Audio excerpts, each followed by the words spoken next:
प्रधानमंत्री नरेंद्र मोदी की अगुवाई वाली केंद्र सरकार पिछले 10 वर्षों से किसानों के हित में कई फैसले लिए हैं और आज भी किसान के हित में एक बड़ा फैसला लिया गया है। हमारे साथ बातचीत करने के लिए कृषि मंत्री शिवराज सिंह चौहान जी हैं। सर, किस तरीके से इसे बड़े फैसले के रूप में देखा जाए?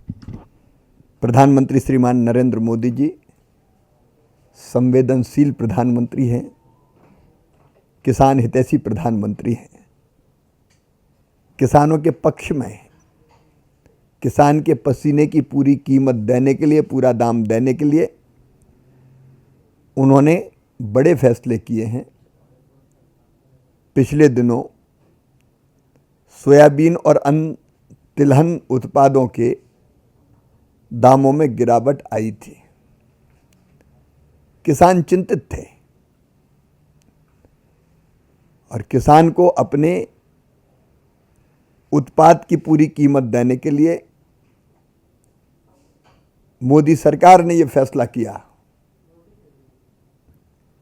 कि अब खाद्य तेल के आयात पर जो आयात शुल्क केवल 0% था, 0%, उसको बढ़ा के 20% कर दिया गया है। और अन्य आयात पर शुल्क अगर देखें तो ये 27.5% हो गया है। और इसका परिणाम ये होगा कि बाहर से आने वाला खाद्य तेल महंगा होगा, तो स्थानीय बाजार में सोयाबीन की मांग बढ़ेगी और मांग बढ़ेगी तो सोयाबीन के दाम बढ़ेंगे और दाम बढ़ेंगे तो किसान को पसीने की पूरी कीमत मिलेगी। एक बासमती को लेकर भी बहुत बड़ा फैसला है सर। लेकिन इसके साथ ही जो रिफाइंड तेल है, रिफाइन ऑयल, उसके भी मूल शुल्क को आयात पर बढ़ा के 32.5% कर दिया गया है। उसका फायदा भी अंततः किसानों को मिलेगा। प्रधानमंत्री जी को मैं हृदय से धन्यवाद देता हूं। पूरे देश के सोयाबीन उत्पादक किसानों को इससे लाभ मिलेगा। सर, बड़ा फैसला प्याज को लेकर भी किया गया है, किस तरह से निर्यात शुल्क घटाया गया है और साथ ही साथ बासमती राइस पर भी घटाया गया है, तो इससे किसानों को किस तरह से फायदा देखते हैं? बासमती राइस पर, बासमती चावल पर मिनिमम एक्सपोर्ट प्राइस घटा के 0 कर दी गई है। 9.5% थी। इसके कारण निर्यात में दिक्कतें आ रही थी। भारत का बासमती चावल दुनिया में निर्यात होता है। पिछले साल ही लगभग 48,000 करोड़ रुपए का चावल निर्यात हुआ था। इसलिए निर्यात के रास्ते की पूरी बाधाएं हटें और सुगमता से निर्यात हो सके।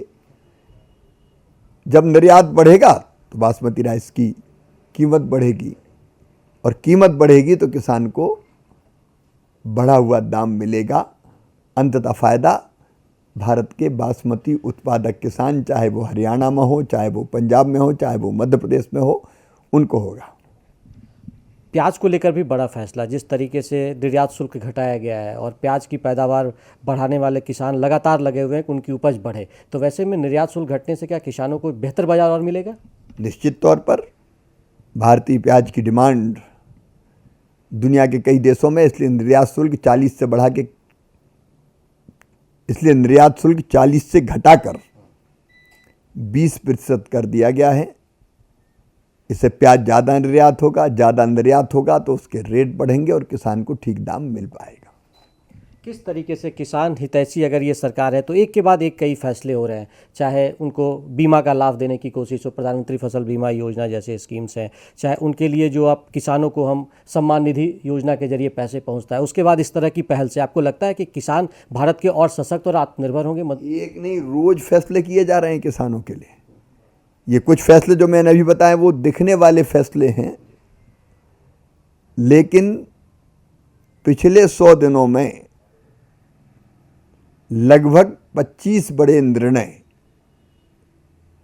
जैसे 109 बीजों की नई वैरायटी 65 फसलों के, वो जारी की गई थी ताकि किसानों का उत्पादन बढ़े। मोदी सरकार का मूल मंत्र है मोदी जी का, उत्पादन बढ़ाना, उत्पादन की लागत घटाना, उत्पादन के ठीक दाम किसान को देना, नुकसान हो जाए तो नुकसान की भरपाई प्रधानमंत्री फसल बीमा योजना के माध्यम से करना, कृषि का विविधीकरण, डाइवर्सिफिकेशन, वैल्यू एडिशन, और उसके साथ साथ प्राकृतिक खेती की तरफ फोकस करके आने वाली पीढ़ियों के लिए भी धरती सुरक्षित बचाना। एक विजनरी प्रधानमंत्री है नरेंद्र मोदी जी, जो आज की चिंता भी कर रहे हैं और आने वाले कल की चिंता भी कर रहे हैं।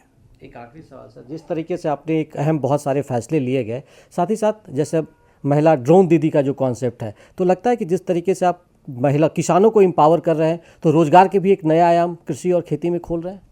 निश्चित तौर पर अलग अलग क्षेत्रों में जो मैंने 6 प्रमुख मुद्दे बताए, महिला सशक्तिकरण और विशेषकर कृषि के काम में बहनें बड़ी संख्या में जुटती है, तो ड्रोन दीदी हों और चाहे बैंक सखी हों चाहे पशु सखी हों, उनके माध्यम से किसानों को सुविधाओं का लाभ भी दिलाना और महिला के सशक्तिकरण का काम भी करना, ये लगातार जारी है।